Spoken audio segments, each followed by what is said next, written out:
time we're in Houston, we seem to have these little riffs. And we can even go back to the Charles Oliveira and Michael Chandler fight. It was a 10-8 scorecard, and that's just ridiculous. You can't have a 10-8 in the first round when Oliveira dominated the whole first 2.5 minutes and had the back and was threatening to knock him out, or not knock him out, but to submit him. But it's just absolutely crazy. Caitlin Chikagan, she got lucky to pull the win out when, it was all said and done, but you just can't have these close contested fights that get scored completely wrong. Like, it was close, but it was still obvious who won. And that's just not fair, because right now, Caitlin, as good as she is, she should have an L on her record right now, and Vivian should have got the W.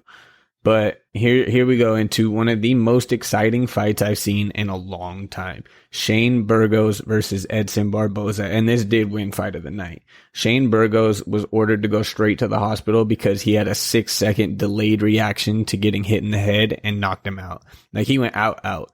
And Edson said in an interview with Ariel Helwani that he didn't want to do the follow-up shots, but the referee had told them leading up to that fight that you have to keep hitting him until he pulls you off. So, great fight by Edson Barboza. I can't wait to see what his next matchup is. He should be ranked in 145 already, but if not, definitely is now. At least top 5. Like, he needs a top 5 guy if he's not already in the top 5. And if he's in the top 5, he's waiting for a title shot right alongside with Max. He said he wanted to fight Max Holloway, and that would be super exciting. One of the best fights we could see. Jacare Souza versus, I believe his name was Andre Muniz. I don't know. But he called it. He said he was going to submit Jacare, and it's what he did. He broke his arm, man. It was absolutely insane. And for all you sorry ass soccer players out there that, you get clipped and you want to go down and start wailing and crying on the floor till you get noticed. Jacare had a broken arm. They were telling him he needed to go to the hospital. And you know what he did? He walked over to Muniz and gave him a hug and congratulated him with a broken arm dangling. Absolutely savage. That's the Gator, Jacare Souza. I hate to see our veterans and our favorite people go out like this. It sucks, man. But at the same time, they stay in so long. It's all that can happen. Groovy Lando versus Mike Grundy. Another judging one. Now, I got this one scored for Grundy, but Venata got the win. I actually picked Venata in this one. So, Groovy Lando. He was looking real groovy out there. I just think Grundy got the win with his wrestling. I don't know what they're valuing these days, but clearly wrestling's not getting valued the same way it used to in Houston. So if you're in Houston, you better be willing to stand up and strike, because that's all they really care about down there. Jordan Wright, man, the Beverly Hills Ninja. This dude is fantastic, fun, exciting, big. He's got I believe 12 or 13 finishes in the first round. That's impressive. Jamie Pickett, that was my pick. I thought he was going to come out and be able to hold up, but this kid is no joke. The Beverly Hills Ninja, man, watch out for him. Jordan Wright. Andrea Lee versus Antonina Shevchenko. This one was kind of wild. She had her in a head triangle, and for some reason she wasn't pushing down on the head. And right at the very, very end of round 2, she got the armbar win. So, very unique. I don't know if she just doesn't know how to finish from that top or from the bottom with a triangle, or if she, wanted to do that, or whatever the case was. It was really unusual. Credit to Antonina for being able to hang in there and not fall into that submission, even though it was right there.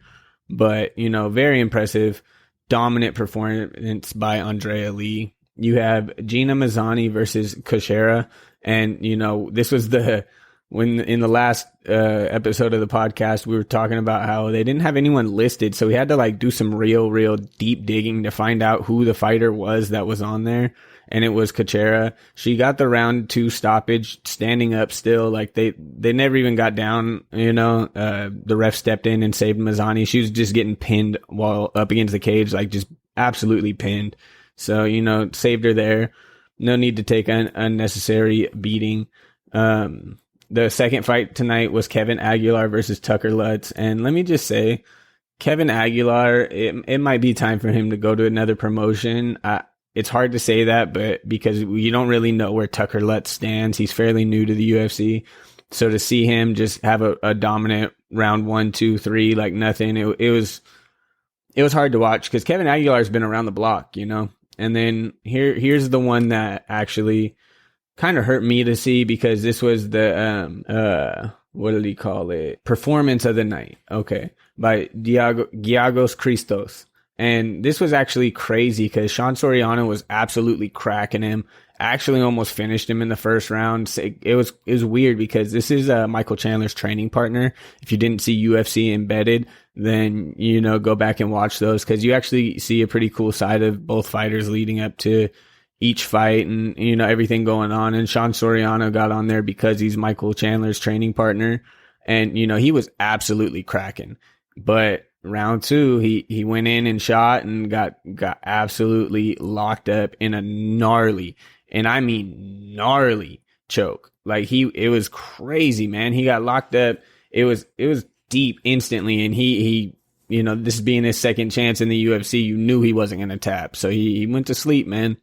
And it was kind of hard to watch. It's always hard for me when I see these guys get submitted and their eyes roll back and, you know, everything that comes with getting absolutely choked out. But, you know, it is what it is. We watch this sport for the violence sometimes, and that's just the worst part of it, in my opinion. But there it is. That's the UFC 262 review. You know, we had to split this one up. You got our immediate reaction on the first few fights, and then, you know, we had to follow it up, do some editing. Some stuff came up in the week, so I wrapped it up solo. I want to give shout outs and thank you to my boys, Alex and Cole. Appreciate you guys for coming through, watching the fights. Appreciate you guys' effort in the podcast and making this thing the next big one. We're going to be up there, guys. So give a shout out to our sponsors, Love Bracelet. If you're into, you know, unique bracelets, your girl is, whatever is going on, use the promo code Mr. Breezy 36, get that 36% off. And, this is an Instagram one. You can find them on Instagram or lovebracelet.com. Shout out to our boys, Nick and Ryan. Appreciate you guys for always hooking up with us, doing the call-ins when you get the chance. See y'all on the next one. We out.